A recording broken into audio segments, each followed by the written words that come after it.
ሰላም ሰላም እንዴት ናችሁ? ሁሉ መልካም ነው ወይ?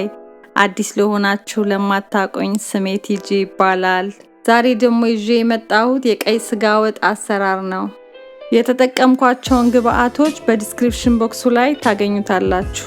አሁን ወደ አሰራሩ እንሂድ።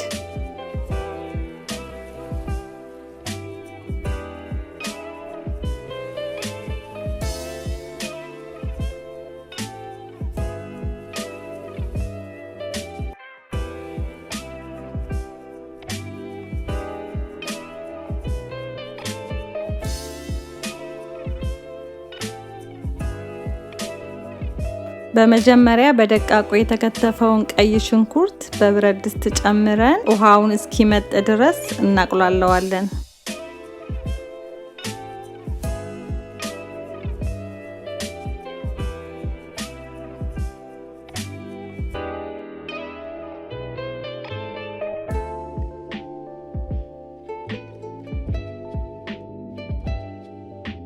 ሽንኩርቱ ውሃውን ከጨረሰ በኋላ ያዘጋጀነውን ዘይት ጨምረን አብረን እናቁላለዋለን።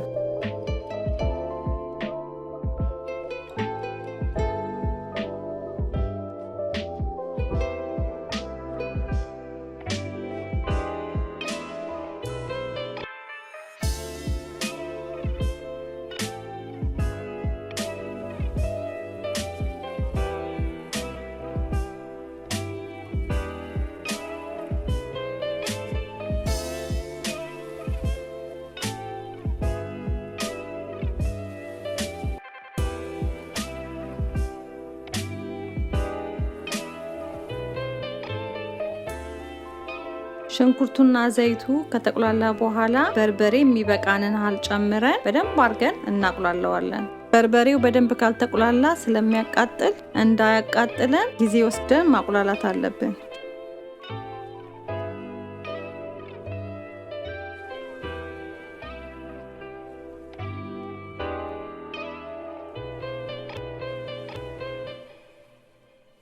በመቀጠል ነጭ ሽንኩርትና ዝንጂቡል የተፈጨ ጨምረን አሁንም እናቁላለዋለን።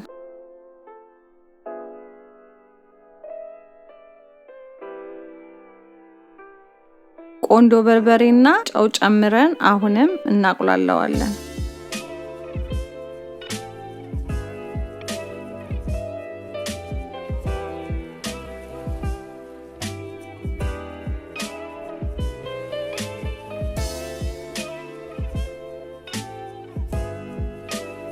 አሁን ስጋውን እንጨምራለን። ስጋውን ከጨመርን በኋላ ከቁሌቱ ጋራ በደንብ አድርገን እናቁላለዋለን።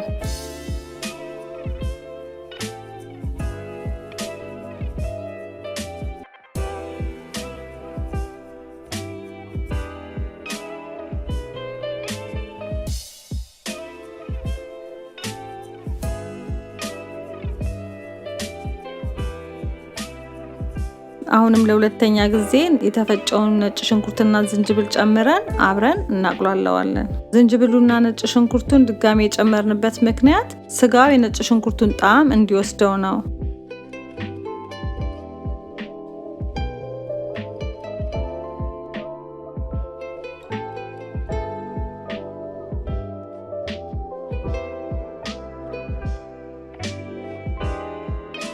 አሁን ቁሌታችን በደንብ ተቁላልቶልናል።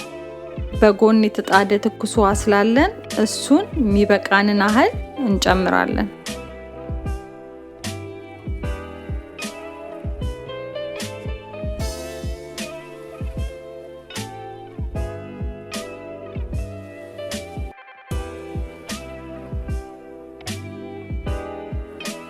ከጨመርን በኋላ ተንተክትኮ አጠር ሲልልን መከለሻ እንጨምራለን።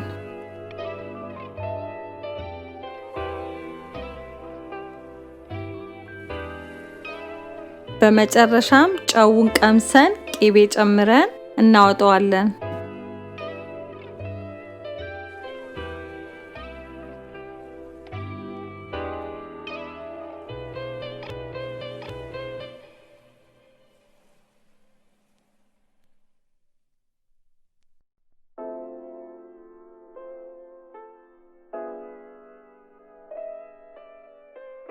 ይሄው እንደምታዩት ምግባችን ደርሷል።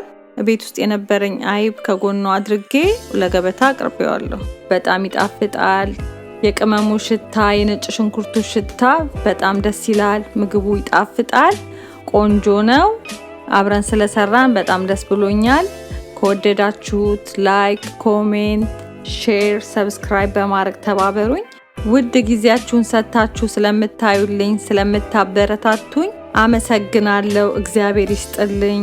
በሚቀጥለው ቪዲዮ እስክንገናኝ ሰላም ሁኑልኝ።